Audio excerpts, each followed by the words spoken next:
Qué placer estar nuevamente con ustedes, queridos hermanos, para compartir esta parte del Evangelio de Juan.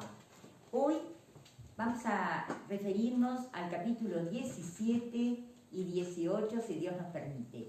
Vamos a orar para que el Espíritu Santo nos pueda dirigir y nos dé sabiduría para poder escudriñar la palabra de Dios. Padre, en el nombre de Jesús, te pedimos, Dios mío, que tu Espíritu Santo nos esté dirigiendo, dándonos a cada uno de nosotros la sabiduría suficiente para poder entrar en tu palabra, comprenderla, atesorarla en nuestro corazón y ponerla en práctica. Para ti, Señor, toda la gloria, toda la honra, toda la alabanza. Te amamos, Señor. Te amamos, Señor. Amén. Gloria a Dios. Bueno, y entonces ahora vamos a comenzar con la lectura. Nos toca hoy Juan 17. Este capítulo es como un paréntesis que se hace en el Evangelio, donde el Señor Jesús está en intimidad con sus alumnos, con sus discípulos. Están los discípulos y están junto con el Señor y están tratando de cosas importantes. Entonces dice así: estas cosas habló Jesús y levantando los ojos al cielo dijo: Padre, la hora ha llegado. Glorifica a tu Hijo para que también tu Hijo te glorifique a ti.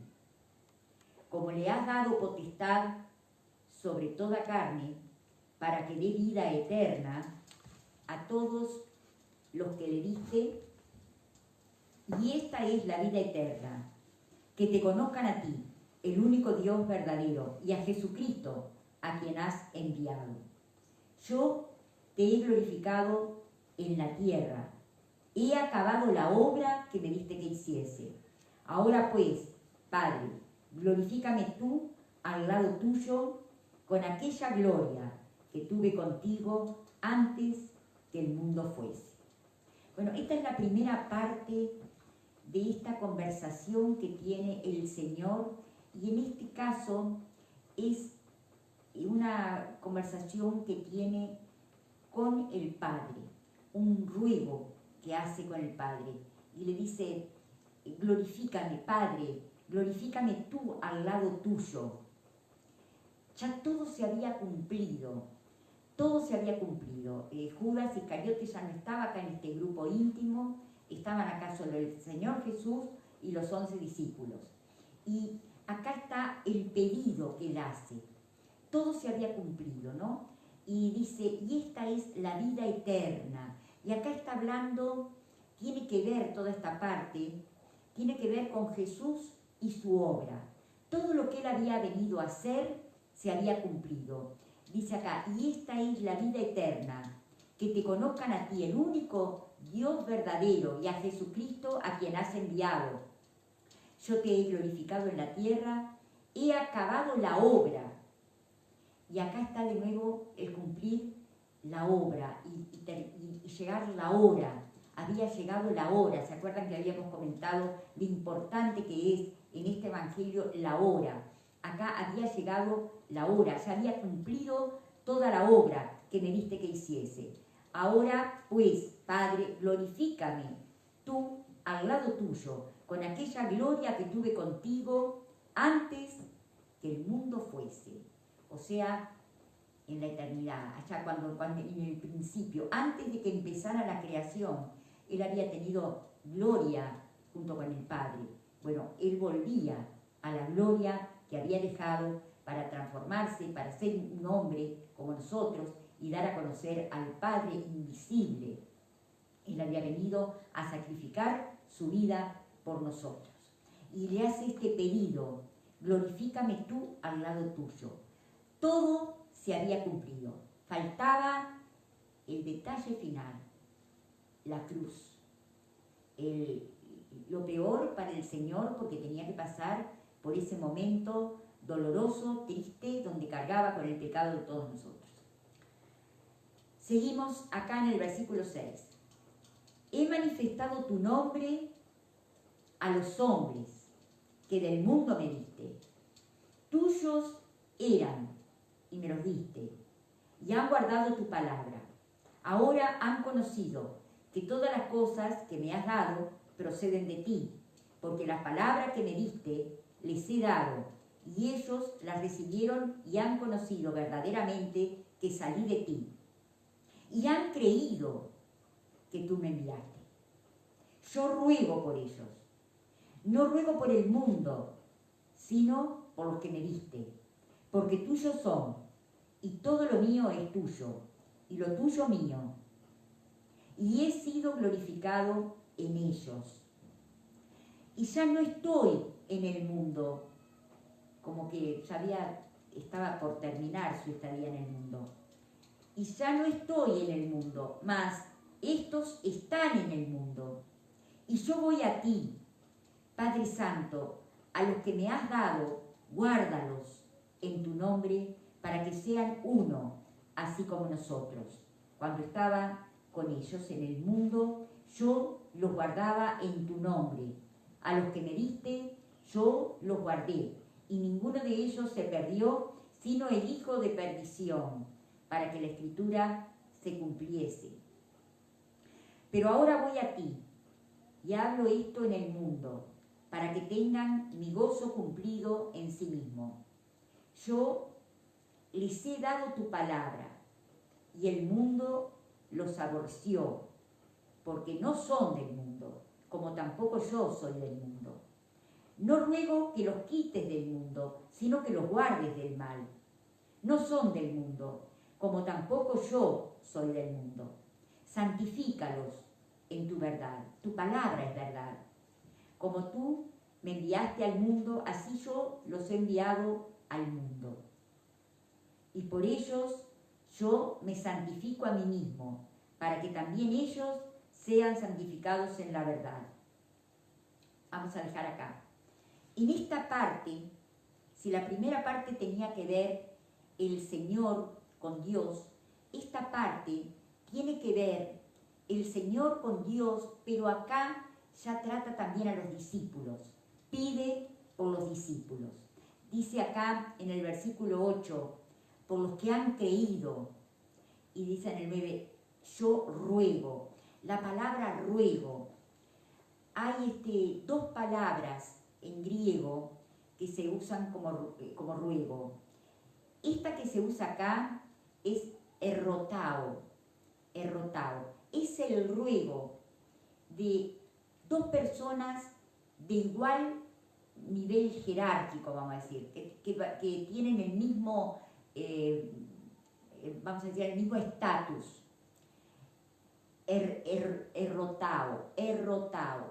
Es el ruego de dos iguales, uno al mismo nivel que el otro. Es el Señor hablando con Dios. Y hay otro tipo de ruego, que es el aiteo. El aiteo es el ruego de un inferior a su superior.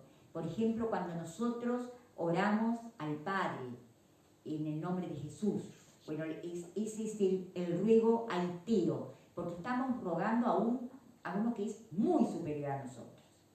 En este caso es Jesús rogándole al Padre, Dios a Dios, Dios Hijo a Dios Padre, están en el mismo nivel. Es ese ruego que se llama errotao. Y dice acá que ruega, he manifestado tu nombre a los hombres que del mundo me diste. Y acá empieza a rogar por los discípulos. Y dice, y han creído, y acá viene el verbo creer. Ellos han creído en que tú me enviaste, han creído en mí, han creído la palabra de verdad que les he dicho. Dice, yo ruego, dice en el 9, yo ruego, dice el Señor hablando con Dios, yo ruego por ellos, no ruego por el mundo, sino por los que me diste. O sea que esos discípulos no lo eligieron al Señor, se los dio Dios como sus discípulos, para que a través través de ellos se propagara el Evangelio a todo el mundo conocido en aquel entonces y se sigue propagando por la palabra de ellos. Dice acá, porque tuyos son, y todo lo mío es tuyo, y lo tuyo mío, y he sido glorificado en ellos. Y acá hay algunas puntualizaciones que tenemos que hacer. Hay varias frasecitas acá que tenemos que ver. Dice acá, en el versículo 9, tuyos son, pertenecen a Dios. Este grupo, ya Judas Iscariote se había separado del grupo, pero estos 11 le pertenecían a Dios, tuyos son. Y dice, y todo lo mío es tuyo y lo tuyo mío. Y acá otra frasecita, he sido glorificado en ellos. He sido glorificado en ellos. Jesús había sido glorificado en sus discípulos. Otra frasecita acá para resaltar. Estos están en el mundo. Yo, como diciendo, yo me voy de este mundo, voy a salir de acá, pero ellos siguen acá. Ellos están en el mundo. Y yo voy a ti. Padre Santo, a los que me has dado, guárdalos en tu nombre. Y esto de guárdalos en tu nombre es el pedido de Dios de guardar a la iglesia. Si bien la iglesia todavía no estaba instituida, porque la iglesia se va a instituir en el derramamiento del Espíritu Santo cuando sea Pentecostés, que lo vemos después en Hechos de los Apóstoles, pero formaban el núcleo íntimo del Señor. Era la iglesia que empezaba, era algo incipiente, algo que se estaba mostrando, que estaba apareciendo. Guárdalos, Señor, guárdalos, Padre, guárdalos, Padre. Otro versículo que está acá, otra frasecita que está por acá, dice en el versículo 14, no son del mundo, como tampoco yo soy del mundo. Están en el mundo y van a seguir en el mundo. Yo me voy a ti, pero ellos van a seguir acá, pero no son del mundo. Y acá dice en el 15, no ruego que los quites del mundo, sino que los guardes del mal. Acá está otra frasecita para recordar. Le pide a Dios que los guarde del mal, que los guarde del mal. Eso está en el versículo 15, que los guardes del mal. Y después dice, otra frasecita acá para recordar, en el versículo 17 dice, santifícalos en tu verdad. Tu palabra es verdad. Santifícalos, santifícalos, que sean santos, santifícalos. A que sean santos quiere decir apartados del mundo para consagrarse a Dios. Amén. Apartados para ser de Dios. Dice, santifícalos en tu verdad, tu palabra es verdad. Y después dice, como tú me enviaste al mundo, así yo los he enviado al mundo. Jesús los había enviado para que propagasen el Evangelio. Yo los he enviado al mundo y por ellos yo me santifico a mí mismo, para que también ellos sean santificados en la verdad. Y acá termina esta parte del discurso donde el Señor habla, le pide a Dios de sus discípulos, por sus discípulos. Y ahora viene esta otra parte que es maravillosa y que a mí me emociona, porque acá el Señor no está pidiéndole a Dios por los discípulos de ese momento, sino que le está pidiendo por todos los discípulos de todas las épocas, y ahí entramos nosotros que somos sus discípulos. Y el Señor está orando, querido hermano, por ti, está orando por mí, y está orando por todos los que lo seguimos al Señor Jesús. Y esto me emociona. Y dice acá en el versículo 20, mas no ruego, sigue el Señor rogándole al Padre, mas no ruego solamente por estos, sino también por los que han de creer en mí por la palabra de ellos. ¿Y por qué estamos nosotros acá formando parte de la iglesia? ¿Por qué seguimos al Señor? Porque estos discípulos, algunos de ellos y otros relacionados a ellos, han escrito han escrito acá los evangelios y han escrito acá también el Nuevo Testamento.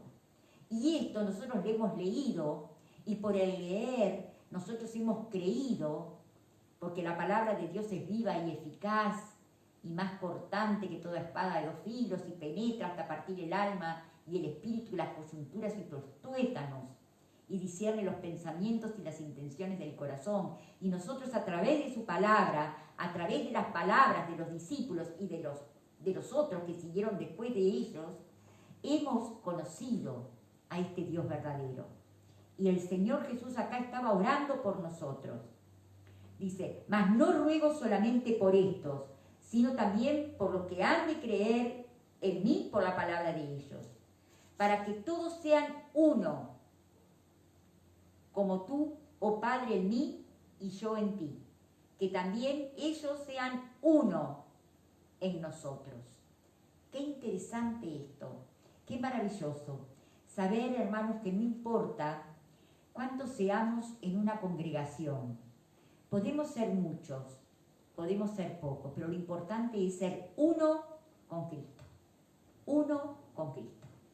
Formamos parte del cuerpo de Cristo. Somos uno con el Señor. Formamos un cuerpo. Él la cabeza, nosotros el cuerpo, nosotros la iglesia. Él la cabeza de la iglesia. No importa en qué congregación, en qué denominación estés tú, pero tú seguís a Cristo. Yo también sigo a Cristo. Formamos uno solo con el Señor. Y cuando venga Cristo a buscar a su iglesia, vamos a ser uno en Cristo.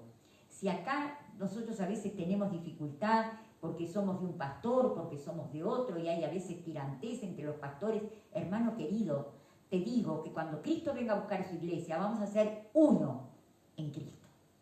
Vamos a formar uno solo, vamos a estar unánimes juntos, unidos, tú, yo y todos los demás. No importa la denominación en que estemos, pero seguimos a Cristo y estamos unificados por el Señor, somos uno. Y dice acá, como uno en nosotros, para que el mundo crea que tú me enviaste. La gloria que me diste, yo les he dado, para que sean uno, así como nosotros, tu Padre, yo Hijo, le decía el Señor, somos uno. Yo en ellos y tú en mí, para que sean perfectos en unidad. ¡Qué maravilloso! Perfectos en unidad, para que el mundo conozca que tú me enviaste y que los has amado, a ellos como también a mí me has amado. Padre, aquellos que me has dado, quiero que donde yo estoy, también ellos estén conmigo, para que vean mi gloria que me has dado, porque me has amado desde antes de la fundación del mundo. Y otra vez repite, desde antes de la fundación del mundo. Padre justo, el mundo no te ha conocido, pero yo te he conocido. Y estos han conocido que tú me enviaste. Y les he dado a conocer tu nombre. Y lo daré a conocer aún, para que el amor con que me has amado esté en ellos, y yo en ellos. Y todos formando uno, la unidad con el cuerpo de Cristo, la unidad con la cabeza, la iglesia con la cabeza que es Cristo. Y ahora pasamos al versículo 18. Pero antes de eso, quiero decirles que es tremendo cómo hay palabras acá que se repiten. La palabra mundo se repite 16 veces. La palabra conocer se repite 9 veces. La palabra gloria o glorificar se repite 8 veces. Y la palabra guardar se repite 5 veces. Qué interesante. Son palabras que se repiten en este capítulo, en esta parte del Evangelio de Juan. La palabra conocer, mundo, glorifica o glorificar, y la palabra guardar. Y ahora pasamos a esta otra parte, al capítulo 18. Arresto de Jesús. Acá vamos a entrar a una parte muy, muy conmovedora. El arresto de Jesús, que fue algo algo muy, que no era nada que tuviera que ver con un juicio justo. Fue muy injusto. No era un juicio justo como hacían los judíos. Fue un juicio hecho por los judíos, pero muy injusto. Dice, habiendo dicho esto, Jesús, estas cosas, salió con sus discípulos al otro lado del torrente del Cedrón, donde había un huerto en el cual entró con sus discípulos. Si era un huerto, si él entró a ese huerto, dice que entró al huerto, es porque ese huerto tenía un cercado, o sea que él entró, era conocido de los de ese huerto y él pudo entrar ahí a ese huerto. Y ese huerto era Getsemaní. No lo nombra acá, lo nombra en otros evangelios, Getsemaní. Getsemaní quiere decir prensa de aceite. Cuando hablamos de una prensa es algo que se aprisiona, que se pisa para sacar aceite de las uvas, de la oliva, se apretaba una prensa para apretar, y apretujan las semillas para que salga el jugo, y eso por supuesto que hace sufrir. Bueno, ahí el Señor, podemos imaginar que estaba en el huerto, que iba a sufrir, que iba a congojarse, que iba a orar y a clamar a Dios, pero a su vez era una agonía que iba a pasar ahí. ¿Qué cosa? Que se llama justamente prensa de aceite y está relacionado con la presión. Bueno, ahí el Señor iba a estar en esa presión de tener que orar, pero orar con congoja, con sufrimiento. No por lo que le iba a pasar, sino por este sacrificio que tenía que pasar por nosotros, que tenía que cargar el santo con el pecado de cada uno de nosotros, con el pecado de toda la humanidad. Qué cosa tan triste, el santo cargando con todos los pecados. Dice acá, en el torrente del Cedrón, donde había un huerto en el cual entró con sus discípulos. Y también Judas, el que le entregaba, conocía aquel lugar, porque muchas veces Jesús se había reunido allí con sus discípulos. Este huerto venía a ser como un salón de clase, como un aula, como un cuarto de oración, donde iba él a menudo con sus discípulos a orar, y donde iba también el Señor a darles clase a sus discípulos. Y seguimos acá en el versículo 3, dice, Judas pues, tomando una compañía de soldados y alguaciles, de los principales sacerdotes y de los fariseos, fue allí con linternas, con luces, no se olviden, no eran las linternas de pila que nosotros tenemos ahora, pero eran luces, que eran tipo antorchas, linternas y antorchas, y con armas, como que él no conocía al Señor, como que como el que el Señor era un bandolero y como que lo tenían que atrapar. Qué triste. Dice, con antorchas y con armas. Pero Jesús, sabiendo todas las cosas que le habían de sobrevenir, se adelantó y les dijo, ¿a quién buscáis? Le respondieron, a Jesús Nazareno. Jesús les dijo, yo soy. Otra vez, el yo soy. ¿Se acuerdan cómo se repite el yo soy en este Evangelio de Juan? Yo soy la puerta, yo soy el camino, yo soy el buen pastor, yo soy. Acá es yo soy. Y estaba también con ellos Judas, el que le entregaba. Cuando le dijo yo soy, retrocedieron y cayeron a tierra. Saben que la maldad no puede resistir a Dios. Por supuesto, el yo soy del Señor Jesús era Dios diciendo yo soy. y todos cayeron a tierra. Y volvió pues a preguntarles, ¿a quién buscáis? Y ellos dijeron, a Jesús Nazareno. Respondió Jesús, os he dicho que yo soy, la tercera vez, yo soy. Pues si me buscáis a mí, dejad ir a estos, para que se cumpliese aquello que había dicho, de los que me diste no perdí ninguno. Entonces Simón Pedro, que tenía una espada, y aquí vemos el espíritu de Pedro, tan con esa ansiedad, pronto para hacer cosas sin pensar. Simón Pedro, que tenía una espada, la desenvainó e hirió al siervo del sumo sacerdote y le cortó la oreja derecha.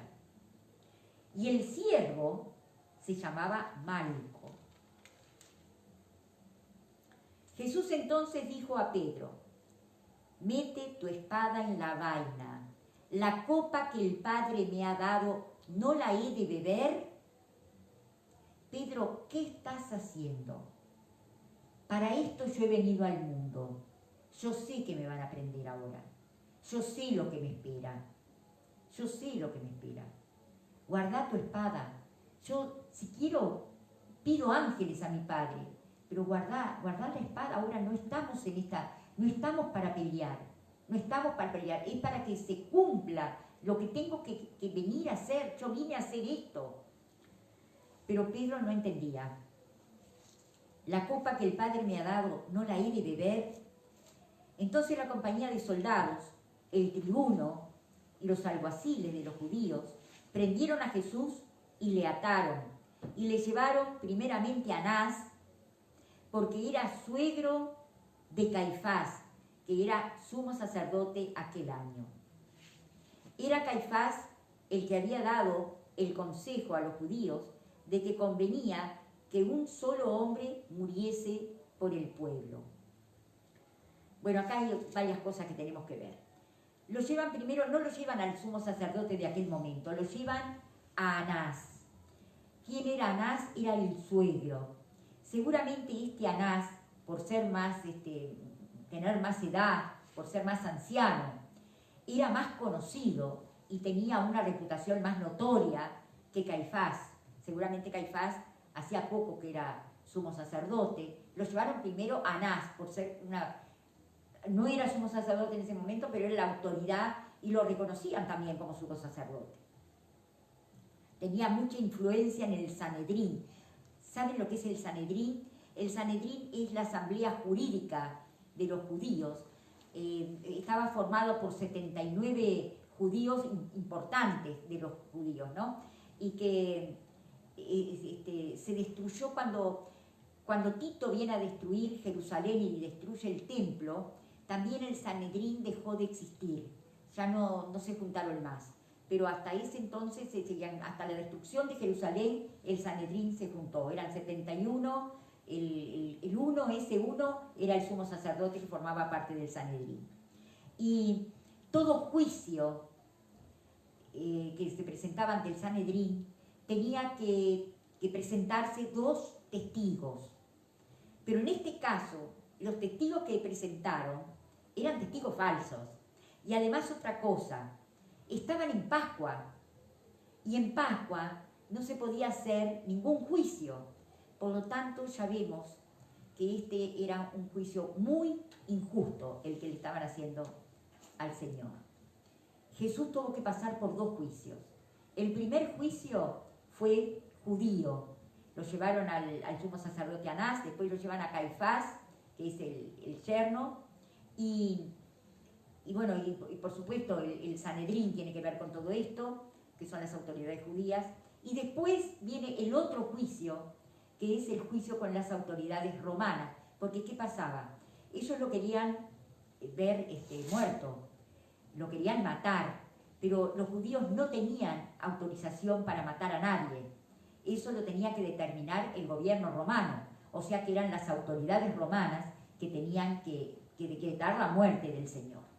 Pero ellos se ingeniaron para que el juicio empezara primero por ellos y convencer a todos los judíos de que realmente tenía que morir Jesús y después llevarlo a las autoridades romanas para que hicieran el sacrificio del Señor. Dice acá en el versículo 15. Y seguían a Jesús Simón Pedro y otro discípulo. Ese otro discípulo seguramente era Juan. Y este discípulo era conocido del sumo sacerdote. Y entró con Jesús al patio del sumo sacerdote. Mas Pedro estaba fuera, a la puerta. Salió pues el discípulo que era conocido del sumo sacerdote, que nosotros suponemos que es Juan, porque es mencionado en otros evangelios, que era conocido del sumo sacerdote, y habló a la portera e hizo entrar a Pedro. Claro, Pedro no se podía quedar afuera, si Juan estaba adentro iba a estar solo adentro, no, que entrara Pedro también para hacerle compañía. Entró Pedro. Entonces la criada portera dijo a Pedro: ¿no eres tú también de los discípulos de este hombre? Dijo él: no lo soy. No, yo no tengo nada que ver con Jesús. Yo no tengo nada que ver. Y estaban en pie los siervos y los alguaciles que habían encendido un fuego porque hacía frío y se calentaban, y también con ellos estaba Pedro en pie calentándose. Y el sumo sacerdote preguntó a Jesús acerca de sus discípulos y de su doctrina. Jesús le respondió: yo públicamente he hablado al mundo. Siempre he enseñado en la sinagoga y en el templo, donde se reúnen todos los judíos, y nada he hablado en oculto. ¿Por qué me preguntas a mí? Pregunta a los que han oído que les haya yo hablado. He aquí, ellos saben lo que yo he dicho. Cuando Jesús hubo dicho esto, uno de los alguaciles que estaba allí le dio una bofetada diciendo: ¿así respondes al sumo sacerdote? Jesús le respondió: si he hablado mal, testifica en qué está mal. Y si bien, ¿por qué me golpeas?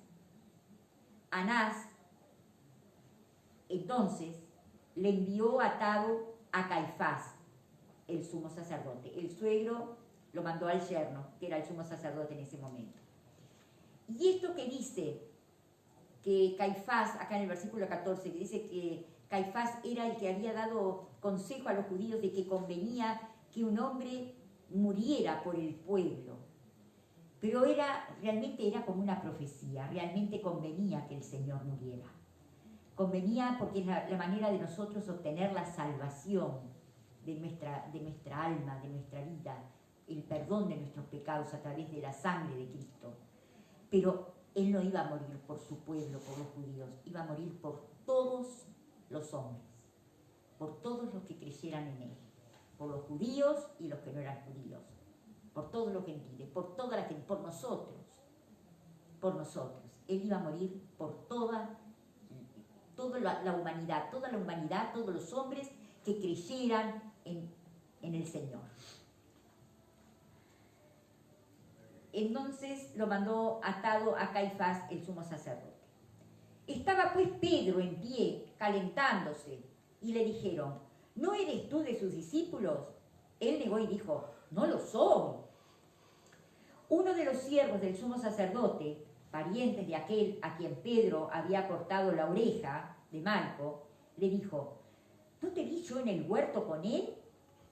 Negó Pedro otra vez y enseguida cantó el gallo. Qué triste lo que el Señor le había dicho, que él lo iba a negar antes que el gallo cantara. Cuando Pedro sintió cantar el gallo, qué remordimiento, ¿no? Haber negado al Señor, a su amigo, aquel que poco tiempo antes había reconocido que él era el Hijo del Dios viviente. Dice acá en el versículo 28, llevaron a Jesús a casa de Caifás al pretorio. ¿Qué era el pretorio? El pretorio era un cuartel general del comandante romano, del gobernador. Dice, llevaron a Jesús de casa de Caifás al pretorio. Ahí estaban las autoridades romanas, en el pretorio. Pero estaban temporalmente ahí, porque las autoridades romanas vivían en Cesarea. Cesarea era una ciudad que estaba a orillas del mar Mediterráneo, un poco más al norte de esta zona donde está Jerusalén, más al norte y sobre el mar Mediterráneo. Pero, ¿por qué estaban ahí? Estaban ahí porque como era Pascua y toda la gente, todos los judíos, hombres, tenían que ir a celebrar la Pascua al templo, se juntaba mucha gente y se podía entrar, podían haber disturbios, porque era mucha gente amontonada, ¿no? Entonces, tenían que ir ahí, estaban ahí en el pretorio para guardar la calma entre la gente, por si se levantaba algún problema. Y justo, había un gran problema esta vez. Era de mañana y ellos no entraron en el pretorio para no contaminarse. No entraron los judíos, no entraron al pretorio para no contaminarse y así poder comer la Pascua. Entonces salió Pilato a ellos y les dijo: ¿qué acusación traéis contra este hombre? Primer pregunta de Pilato. Respondieron y le dijeron: si este no fuera malhechor, no te lo habríamos entregado. Entonces le dijo Pilato: tomadle vosotros y juzgadle según vuestra ley. Y los judíos le dijeron: a nosotros no nos está permitido dar muerte a nadie. O sea que ya estaban decididos a pedir la condena para el Señor Jesús. Y esto tenemos que saberlo. Cuando la muerte era para una persona que no fuera romana, la justicia determinaba que la muerte fuera en la cruz. O sea que le tocaba la muerte de cruz. A nosotros no nos está permitido dar muerte a nadie, para que se cumpliese la palabra que Jesús había dicho, dando a entender de qué muerte iba a morir. Entonces Pilato volvió a entrar en el pretorio y llamó a Jesús y le dijo: ¿eres tú el rey de los judíos? Jesús le respondió: ¿dices tú esto por ti mismo o te lo han dicho otros de mí? Pilato le respondió: ¿soy yo acaso judío? Si yo no soy judío, ¿cómo pensás que los judíos me van a decir esto? Tu nación y los principales sacerdotes te han entregado a mí. ¿Qué has hecho? Respondió Jesús: mi reino no es de este mundo. Si mi reino fuera de este mundo, mis servidores pelearían para que yo no fuera entregado a los judíos. Pero mi reino no es de aquí. Le dijo entonces Pilato: luego, ¿eres tú rey? Respondió Jesús: tú dices que yo soy rey. Yo para esto he nacido y para esto he venido al mundo, para dar testimonio a la verdad. Todo aquel que es de la verdad oye mi voz. Le dijo Pilato: ¿qué es la verdad? Y cuando hubo dicho esto, salió otra vez a los judíos y les dijo: yo no hallo en él ningún delito. Pero vosotros tenéis la costumbre de que os suelte uno en la Pascua. ¿Queréis pues que os suelte al rey de los judíos? Entonces todos dieron voces de nuevo diciendo: no a este, sino a Barrabás. Y Barrabás era ladrón. Vamos a ver cuántas preguntas hace acá Pilato. Pilato acá la primera pregunta es el versículo 29, dice: ¿qué acusación traéis contra este hombre? Acá otra pregunta en el versículo 33. ¿Eres tú el rey de los judíos? Después acá en el 35. ¿Soy yo acaso judío? Otra pregunta acá en el 35. ¿Qué has hecho? En el 37. Luego, ¿eres tú rey? Y después en el 38. ¿Qué es la verdad? Acá ya a él le entra una preocupación existencial. ¿Qué es la verdad? Porque Jesús le dice que es la verdad, todo aquel que es de la verdad oye mi voz. Le dijo Pilato: ¿qué es la verdad? ¿Qué es la verdad? Queriendo saber un poco más de lo que era la verdad. Y tenemos otra pregunta después acá, más adelante, en el versículo 39 dice: ¿Queréis pues que os suelte al rey de los judíos? Acá ya Pilato ya los enfrenta a él y les dice, pero si este es el rey, ¿querés que le suelte al rey de los judíos? Como para que le dijeran sí, porque Pilato en realidad no tenía mucho interés en llevarlo al castigo de la muerte. Quiero comentar con ustedes acá en otro, y acá terminamos el capítulo 18, o sea que para la próxima vez vamos a continuar con el 19. Pero quiero compartir con ustedes acá en Mateo, en este mismo pasaje, porque hay algo acá diferente en Mateo, que habla sobre el juicio con Pilato. Dice, ahora bien, en el día de la fiesta acostumbraba el gobernador, Pilato, soltar al pueblo un preso, el que quisiese. Y tenía entonces un preso famoso llamado Barrabás. Reunidos pues ellos, le dijo Pilato, ¿a quién queréis que os suelte? ¿A Barrabás o a Jesús llamado el Cristo? Porque sabían que por envidia le habían entregado. O sea que Pilato se daba cuenta que Jesús no había cometido pero ningún pecado. Y estando él sentado en el tribunal, su mujer le mandó decir, no tengas nada que ver con este justo, porque hoy he padecido mucho en sueños por causa de él. Fíjense, él está en esa incertidumbre, que sabía que Jesús no había cometido nada malo, y su mujer le manda decir a través de un sirviente, de alguien, que no tuviera nada que ver con este hombre porque había padecido mucho por causa de él. Seguramente había tenido sueños dados por Dios de que él era inocente y de que no se metieran en matarlo. Ahora, vamos a seguir leyendo y después quiero comentarles algo. No tengas nada que ver con este justo, porque hoy he padecido mucho en sueños por causa de él. Pero los principales sacerdotes y los ancianos persuadieron a la multitud que pidiesen a Barrabás y que Jesús fuera muerto. Y respondiendo el gobernador les dijo, ¿a cuál de los dos, otra vez les pregunta, ¿a cuál de los dos querés que os suelte? Y ellos dijeron a Barrabás. Pilato le dijo, ¿qué pues haré de Jesús llamado el Cristo? Todos le dijeron, sea crucificado. Y el gobernador les dijo, pues, ¿qué mal ha hecho? Pero ellos gritaban aún más, diciendo, sea crucificado.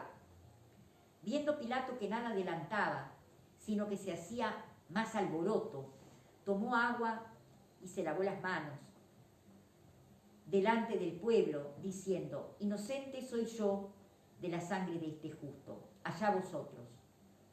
Y respondiendo todo el pueblo dijo, su sangre sea sobre nosotros y sobre nuestros hijos. Qué tremendo lo que dijeron. Esto les ha costado a los judíos muchísimo. La sangre de este justo sea sobre nosotros y sobre nuestros hijos. ¿Cuánto ha tenido que padecer el pueblo judío? Qué tremendo, hermanos, qué tremendo, qué tremendo. Entonces le soltó a Barrabás y habiendo azotado a Jesús, le entregó para ser crucificado. Ahora, la mujer de Pilato, que se llamaba Claudia, según dice la historia, ¿no? Claudia Prócura se llamaba porque era la señora del procurador. Claudia. Esta Claudia hacía ya varios años que había venido a Jerusalén y por lo menos en el ministerio de Jesús, por lo menos 3 Pascuas, era que Jesús estaba ahí. O sea, el ministerio de Cristo había durado 3 años, o sea que por 3 Pascuas había estado él en Jerusalén y se había comentado de los milagros de Jesús, en el caso de Juan, de las señales, no de milagros, porque Juan habla de señales, pero eran milagros que él hacía, ¿no? Cosas que él hacía, cosas importantísimas. Y seguramente esta mujer Claudia había sentido hablar de Jesús, a través de los siervos, de los sirvientes del palacio donde ellos estaban, ¿no? Del pretorio, y se había interesado quizás por Jesús. Y seguramente ahí dentro del palacio muchos habían seguido a Jesús, y quizás alguno fuera discípulo de Jesús y lo hubiera sentido el sermón del monte, y lo hubiera sentido alguna otra de las enseñanzas del Señor. Pero esta mujer, cuando tuvo que hablarle a su marido de este Jesús, que ella lo tenía en su corazón, la prueba está que había hasta soñado con él, no le habló cuando era tiempo, y le viene a hablar ahora que ya no había nada que hacer, y ya Pilato se lavaba las manos porque ya la multitud lo estaba agobiando. La multitud se levantaba y él no quería que hubiera revueltas para quedar bien con los romanos. Entonces no le prestó atención a las palabras de la mujer.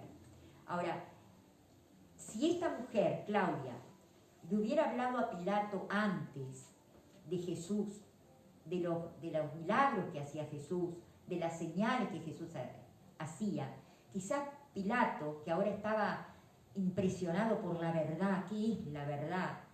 Quizás Pilato hubiera tenido una opinión diferente de Jesús, hubiera sido quizás un seguidor de Jesús también.